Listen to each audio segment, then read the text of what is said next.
teman-teman semuanya, kami dari kelompok 2 kelas A3 2019 Fakultas Keperawatan Universitas Airlangga akan mempersembahkan nih sebuah video yang berisi tentang pentingnya menerapkan 3M khususnya pada ibu hamil dan juga ibu menyusui di masa pandemi.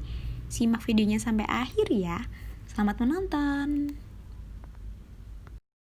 Meningkatnya jumlah pasien yang terinfeksi COVID-19 membuat langkah pencegahan semakin diperhatikan.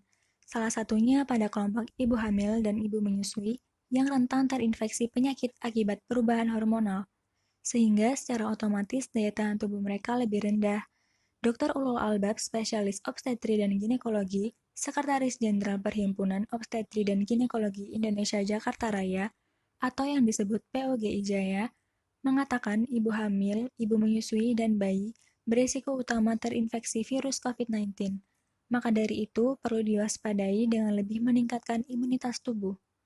Untuk melakukan pencegahan penularan COVID-19 pada ibu hamil dan ibu menyusui, dapat dilakukan dengan metode 3M, yaitu yang pertama, mencuci tangan, lalu memakai masker, dan menjaga jarak. Selain itu, penting juga untuk menghindari keramaian, mengkonsumsi makanan bergizi seimbang, melakukan aktivitas fisik ringan seperti yoga atau senam hamil, minum tablet penambah darah dan vitamin, serta menjaga kebersihan diri dan lingkungan. Mencuci tangan. Suatu kegiatan yang terlihat sederhana ini mempunyai manfaat yang signifikan bagi kesehatan diri dan orang di sekitar kita. Langkah cuci tangan ada 6 langkah. Yang pertama, basahi telapak tangan dengan air, kemudian ratakan sabun dengan arah memutar. Yang kedua, usap dan gosok kedua punggung tangan secara bergantian. Yang ketiga, gosok sela-sela jari tangan hingga bersih.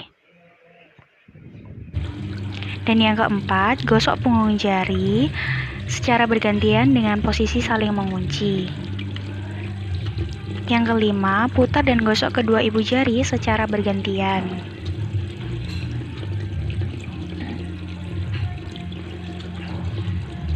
Yang keenam, letakkan ujung jari ke telapak tangan, kemudian gosok perlahan.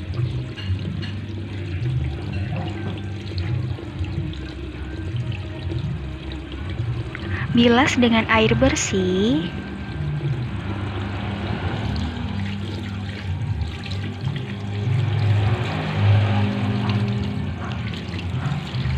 Dan keringkan.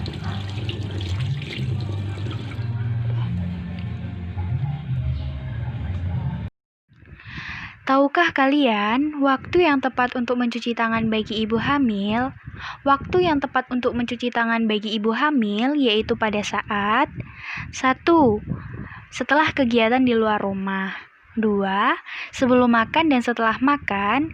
3. Setelah beraktivitas di dalam rumah seperti menyapu, memasak, dan lain-lain.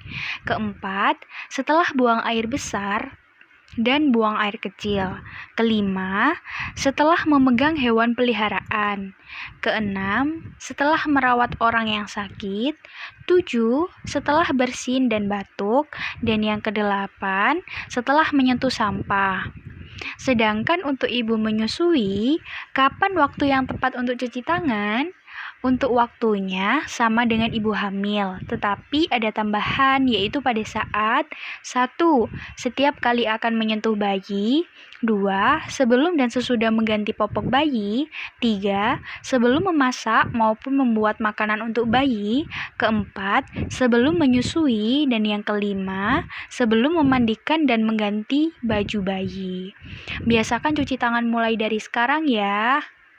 Yang kedua adalah dengan menggunakan masker. Bagaimana sih caranya? Yang pertama, pastikan tangan Anda bersih dari kuman dengan cara mencuci tangan dengan sabun ataupun dengan hand sanitizer. Nah, masker bedah memiliki dua sisi. Yang pertama sisi depan dan juga sisi belakang. Untuk bagian yang berwarna, kita letakkan pada bagian depan. Selain itu, masker bedah juga dilengkapi oleh kawat yang bisa berbentuk sesuai dengan hidung kita. Selain itu, ada juga karet yang elastis untuk digunakan sebagai pengait di telinga. Contoh penggunaan masker yang baik itu sesuai dengan yang ada di video ya, bukan digunakan dari sisi depan. Yang benar dimulai dengan memegang ujung-ujung karet pengait dan lalu kaitkan di telinga Anda. Setelah itu, tarik bagian bawah masker menutupi dagu Anda. Lalu, atur bagian kawat sesuai dengan bentuk hidung Anda. Pastikan step ini dilakukan dengan benar agar tidak ada celah.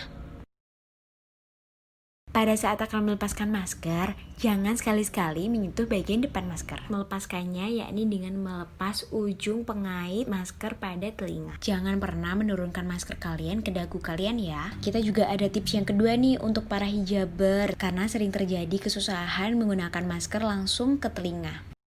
Sekarang banyak sekali inovasi dengan cara menggunakan konektor masker. Cara penggunaannya gampang banget dengan cara mengaitkan ujung-ujung konektor dengan karet masker. Penggunaannya juga mudah dengan cara tarik bagian konektor dan letakkan di kepala Anda, lalu tarik bagian masker hingga menutupi hidung Anda. Jangan lupa atur masker hingga menutupi dagu Anda dan juga atur kawat sesuai dengan bentuk hidung Anda. Beginilah contoh penggunaannya. Cara melepaskannya yang benar adalah dengan melepas bagian konektor. Perlu diingat ya bahwa jangan sekali-sekali menyentuh bagian depan masker karena resiko terdapat virus ataupun bakteri-bakteri yang menempel. Maka dari itu, peganglah ujung-ujung karet masker. Ada tips nih dari kami bagaimana cara membuang masker agar tidak digunakan kembali oleh oknum yang tidak bertanggung jawab, yakni dengan cara robek-robek masker ataupun hancurkan masker sebelum dibuang. Tips ini berguna agar mengurangi penyalahgunaan penggunaan masker yang harusnya sudah terbuang. Jangan lupa untuk membuang potongan-potongan masker ke dalam plastik untuk mengurangi resiko menginfeksi orang lain. Lalu buanglah sampah tersebut ke dalam tong sampah yang tertutup. Setelah melakukan rangkaian hal tersebut, jangan lupa untuk mensterilkan tangan kalian lagi ya. Dan yang terakhir, jangan lupa untuk mengganti masker kalian sesering mungkin. Minimal gantilah masker kalian selama 4 jam sekali. Oh ya, ini dia beberapa masker rekomendasi dari WHO yang dapat kita gunakan dalam kehidupan sehari-hari di masa pandemi ini dan sesuai dengan standar kesehatan. Yang pertama, ada masker kain, tapi harus minimal terdiri dari 3 lapis. Yang kedua, masker bedah dengan 2 lapis. Yang ketiga, masker bedah dengan 3 lapis. Dan yang keempat adalah masker N95. Keempat masker ini direkomendasikan karena sesuai dengan standar protokol kesehatan COVID-19. Tapi diprioritaskan kalian menggunakan masker bedah ya. Menjaga jarak dan menghindari kerumunan. Mengapa sih kita harus menjaga jarak dan menghindari kerumunan? Setiap orang bisa menjadi karier virus corona dan tidak diketahui tanda secara fisik bila tanpa gejala. Nah, pemerintah telah membagikan tips untuk mencegah penularan COVID-19, salah satunya dengan menghindari penularan. Juru bicara pemerintah untuk COVID-19, yaitu Dr. Ahmad Yuryanto, mengatakan langkah yang tepat yang bisa dilakukan untuk mencegah penularan COVID-19 adalah menghindari kerumunan. Karena jika dalam kerumunan tersebut tidak diketahui siapa yang tertular COVID-19, apalagi tanpa gejala. Menurut Dr. Ahmad, dengan menghindari kerumunan sama dengan melindungi orang rentan, seperti lansia dan orang dengan penyakit kronis, serta ibu hamil dan menyusui. Sebab jika orang rentan tersebut terkena virus corona, akan berakibat fatal. Nah, itu dia tadi teman-teman pemaparan dari pentingnya penerapan 3M dan juga langkah-langkahnya dalam kehidupan sehari-hari di masa pandemi ini agar kita terhindar dari COVID-19. Jangan lupa diterapkan ya. Ada pantun nih, pergi ke Jakarta beli bakwan, stay healthy di rumah aja everyone. Terima kasih sudah menonton video ini sampai selesai ya. See you next time.